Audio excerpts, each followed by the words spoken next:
Hi everyone, and welcome to my YouTube channel.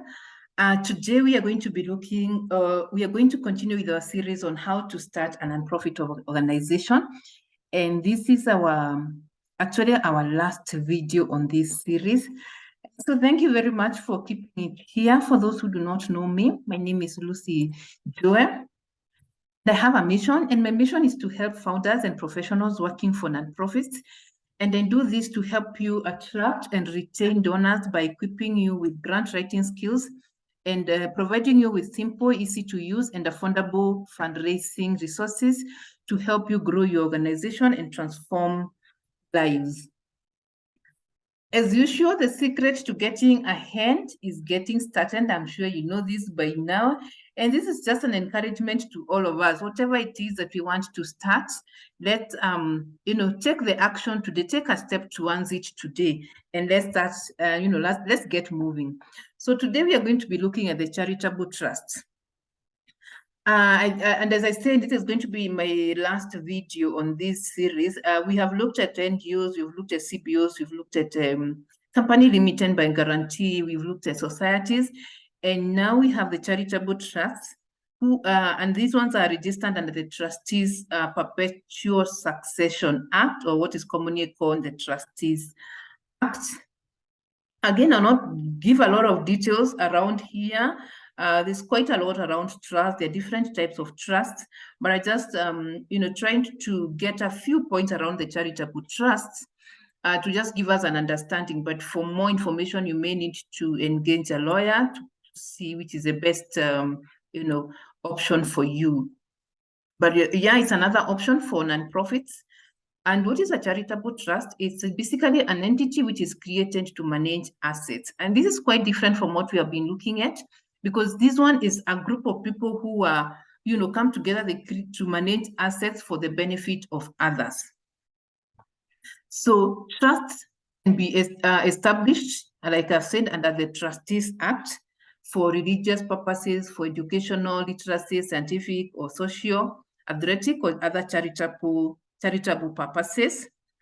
And there are many types of trust, but charitable trust is one in which property held by a trustee must be used for charitable purposes. So for charitable trust, there are family trusts, there are quite a long list, if I remember. But for charitable trust, so the property is held by trustees, and the purpose of this property or the assets that the trustees are holding, it is for charitable, purposes only. So, for example, you could have a hospital maybe held by a group of people, the trustees, and the trustees are there to make sure that this hospital, perhaps maybe the profits that come out of it, all of it is used for charitable purposes. So there are basically three parties or different parties to a trustee. We have what we call the settlor. And this one refers to the person or the party who creates the trust by transferring his assets to the trustee. So there has to be someone or either a party or a company or an individual who decides I have this property and I want to transfer it to the trustees. And and this person can also become, a trustee himself or herself as an individual. A trustee is now the legal person who receives the assets which are transferred by the settlor and is required to administer the assets for the benefits of the beneficiaries. And I'm sure you've heard around these issues, especially when it comes to family trustees, or when someone is probably want to just transfer his assets, maybe to trustees for purposes of it be used. Maybe you're about to die, or even if you're not ready to die. I mean, no one is ready to die. Even if maybe you just want to, in the event of death, that my property is going to be used for charitable purposes. Therefore, you transfer it to trustees, and the trustees hold it and make sure that these assets are used for specific charitable, activity as per the wish of the settlor.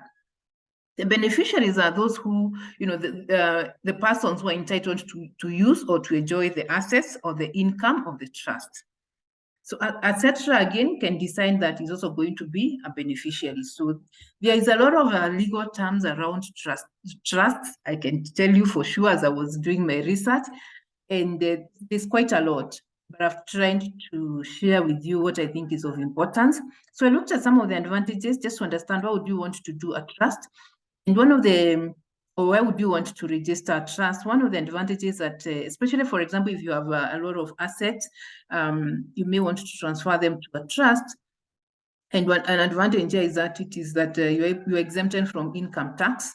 And then it's like a way of protecting your assets. So because once you know, the assets that you transfer to a trust are no longer considered your own property. They considered they belong to a different legal entity totally, and therefore you can shield, or you can make sure that, if, for example, if you really want your assets to be used for charitable purpose, you protect it by putting it in a trust, and there's no risk of loss, maybe to auctioneering, maybe after something happens and you go bankrupt and then you lose your property. But once it is transferred to a trust, then it is secure. And then there's more enhanced certainty. You feel more confident that your final wishes, mainly it's used for people, for people who want to make sure that their property in the event that they die is used for the right purpose. So there's more confidence in that. Okay. The disadvantages, what I found came across as serious disadvantages that I found in many cases is irrevocable. Once you transfer to a trust, you cannot now come back and say, I want to pull back my assets back to myself. So it becomes, an asset of the trust. And also it has quite a lengthy procedures for you to be able to establish one. In terms of the requirements, need the name, of course, of the trust, and also a number of foundations are registered as trusts. You need the objective of your trust. What is it? Why do you want it? And there are different categories. It could be for the relief of poverty. It may be for orphanages, for homes. It could be an advancement of education, advancement of religion, advancement of health or saving of lives, advancement of environmental protection or improvement. And then you need to provide the name of the settlor, of course, their full name, their ID, passport photos. And if it's a company, you need a company of the certificate of registration. Then the proposed physical addresses, like we've seen in many cases. And then we need a trust deed. You need other requirements. You need details of the trustees, the people who are going to be the trustees, and you have to show that they are competent to run the trust. So for example, if it's a medical trust, you have to have people with medical backgrounds. You need to provide their details, and you can see the list of details that is required. I don't think I need to go through that, but a lot of the usual things that is expected: your name, your passport photos, your certificate, ID, CV, statement of the account, minutes, appointing you as a trustee, petition to the minister, a seal of the trust, statement of donor funding where applicable, and any financial statement of the trust or the foundation. So in terms of the process of registering the trust, you need to prepare what we call a trust deed. I think this is where the lawyers may come in and help you to prepare such document. And it contains the name of the trust, the objectives of the trust, names in full and addresses of the trustees, including their powers. Change or appoint their trustees. You need payment of stamp duty, you need registration, and the registration, there are two stages. We have the registration under the Registry of Documents Act, which takes around 1 to 3 weeks. And what I found about this is that when you register it under the RDA, the Registry of Documents Act, it does not become a trust, but then you can commence the activities of the trust, but it's not a legal entity. So for you to make it a legal entity, you need to register it, to incorporate it under now the Perpetual Succession Act. So after registration, you'll get a certified copy of the trust deed and a petition for incorporation. You launch it with the Ministry of Lands for incorporation of the trust. So use the document that you're provided with and you launch it in the Ministry of Lands. And for it to be incorporated under the Trustees Act to make it a corporate or a legal entity. And this takes around 3 to 6 months. before you get the certificate of incorporation. And as always, before I end, for those who would want to learn so much more about the basics of fundraising, I have written a book where I share in details some of the simple steps that you can take to kickstart your fundraising journey. I just want to encourage you.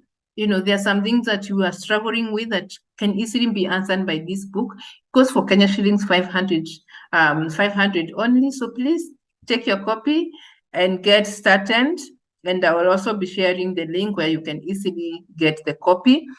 And for those who would want to learn so much more about how to write award-winning proposals, I have a detailed program, self-paced online program, where you can, where we get to learn about the different components of a proposal, and most importantly, how to develop them, the language to use, what must be, what is attractive to the donors, and all that. And so, yeah, for more, you can check out my website, www.lucynjoy.com. Thank you very much for staying with me and for your time. I do appreciate a lot.